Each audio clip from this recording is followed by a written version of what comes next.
নমস্কার। পশ্চিমবঙ্গের সমস্ত রাজ্য সরকারি কর্মচারীদের ডিএ নিয়ে সবচেয়ে বড় খবর ছড়াচ্ছে বিভ্রান্তি। সুপ্রিম কোর্টে বকেয়া ডিএ মামলা নিয়ে আপডেট দিল কনফেডারেশন অফ স্টেট গভর্নমেন্ট। এই মুহূর্তের সবচেয়ে গুরুত্বপূর্ণ আপডেট, সুপ্রিম কোর্টে বকেয়া ডিএ মামলা শুনানি শেষবার হওয়ার কথা ছিল 8ই মার্চ। গত 8ই মার্চ সেই শুনানি মামলা হওয়ার কথা ছিল, তবে সেদিন শুনানি হয়নি।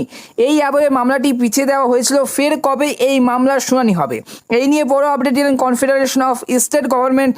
এই যে সাধারণ সম্পাদক মলয় মুখোপাধ্যায়, এই যে একমাত্র সম্পাদক মলয় মুখোপাধ্যায়, এবং কি বললেন তার ভাষায় জানাবো। তার আগে গত 8 বছর ধরে সেই কিন্তু বকেয়া ডিএ মামলা এই যে জারি রয়েছে।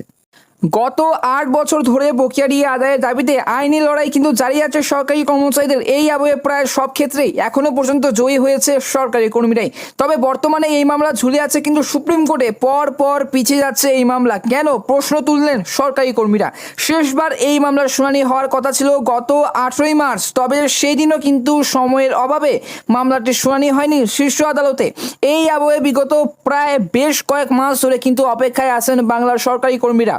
এই আবহে ডিএ মামলা করা সেই কিন্তু কনফেডারেশন অফ স্টেট গভর্নমেন্ট এমপ্লয়িজের সাধারণ সম্পাদক মলয় মুখোপাধ্যায় একটি ভিডিও বার্তায় স্পষ্টভাবে এবং পরিষ্কারভাবে জানায়, এবং ভিডিও বার্তায় সেই ভাষায় জানান, এবং মলয় মুখোপাধ্যায় একটি ভিডিও বার্তায় স্পষ্ট ভাষায় জানান এবং বলেন যে অনেকে ডিএ মামলার শুনানি দিনক্ষণ জানতে চেয়ে যোগাযোগ করছেন।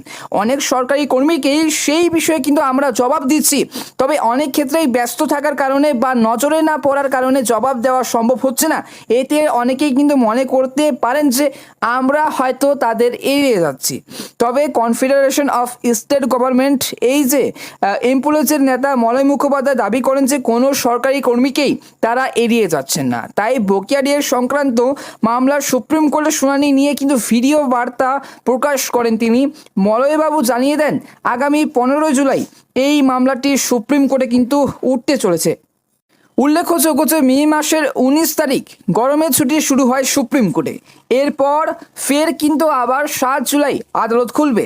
এরপর 15 জুলাই বকেয়া ডিএ মামলার শুনানি হতে পারে সুপ্রিম কোর্টে। সেই তারিখে কিন্তু মামলাটি এবার যে তালিকাভুক্ত করা আছে, মামলাটির শুনানি হওয়ার কথা বিচারপতি ঋষিকেশ রায় এবং বিচারপতি প্রশান্ত কুমার মিশ্রের বেঞ্চে। তবে এই মুহূর্তে জানা যাচ্ছে প্রসঙ্গত সুপ্রিম কোর্টে ডিএ মামলা শুনানি এবং সংক্রান্ত সেই ডিএ মামলা চলছে, এবং সেটা পঞ্চম বেতন কমিশন সংক্রান্ত। এতটাই কিন্তু নিষ্ঠুর এবং রাজ্য সরকার, সেটা পঞ্চম বেতন কমিশন সংক্রান্ত এখনো পর্যন্ত কিন্তু জারি হয়নি এবং পশ্চিমবঙ্গে। তবে 2016 সাল থেকে সেই মামলা কিন্তু চলছে, যা স্টেট অ্যাডমিনিস্ট্রেটিভ এজ ট্রাইব্যুনাল কলকাতা হাইকোর্টে হয়ে এবার কলকাতা হাইকোর্ট হয়ে সুপ্রিম কোর্টে এসেছে। প্রথমে সেটে জয় পেয়েছিল রাজ্য সরকার, তারপর থেকে প্রতিটি ক্ষেত্রে জয় পেয়েছেন রাজ্য সরকারি কর্মচারীরা। রাজ্য সরকারি কর্মচারীরা কিন্তু সংগ্রামী যৌথ মঞ্চের আহ্বায়ক ভাস্কর ঘোষ। উল্লেখযোগ্য বিষয় যে গত 2022 সালের 20 মে হাইকোর্ট নির্দেশ দিয়েছিল যে 3 মাসের মধ্যে রাজ্য সরকারি কর্মচারীদের বকেয়া ডিএ মিটিয়ে দিতে হবে, কিন্তু 3 মাস থেকে কিন্তু 510তম দিন ধরে আন্দোলন করছেন তারা। 1.5 বছর ধরে কিন্তু তারা কিন্তু আন্দোলন করছেন সংগ্রামী যৌথ মঞ্চের সরকারি কর্মচারীরা। উল্লেখযোগ্য যে আরেকবার বলছি, গত 2022 সালের 20 মে হাইকোর্টে নির্দেশ দিয়েছিলেন যে 3 মাসের মধ্যে রাজ্য সরকারি কর্মচারীদের নাকি বকেয়া ডিএ মিটিয়ে দিতে হবে। সেই রায় চ্যালেঞ্জ করে রিভিউ পিটিশন দাখিল করেছিল রাজ্য, তা খারিজ হয়ে গিয়েছিল। তারই মধ্যে রাজ্যের বিরুদ্ধে আদালত অবমাননার মামলার দায়ের কিন্তু করেছিল 3টি রাজ্য সরকারি কর্মচারী সংগঠন। সেই মামলার মধ্যে সুপ্রিম কোর্টে কিন্তু মামলা করে রাজ্য। তবে এই মুহূর্তে এরপর 2022 সালের 28 নভেম্বর সুপ্রিম কোর্টে প্রথমবারের মতো ডিএ মামলাটি উঠেছিল। এরপর থেকে একের পর এক তারিখ দেওয়া হলেও নানা কারণের সম্পূর্ণ শুনানি হয়নি। হাইকোর্টের নির্দেশ মেনে নির্দিষ্ট সময়ের মধ্যে বকেয়া ডিএ না দেওয়ার রাজ্য সরকারের বিরুদ্ধে অবমাননার কিন্তু মামলা হয়।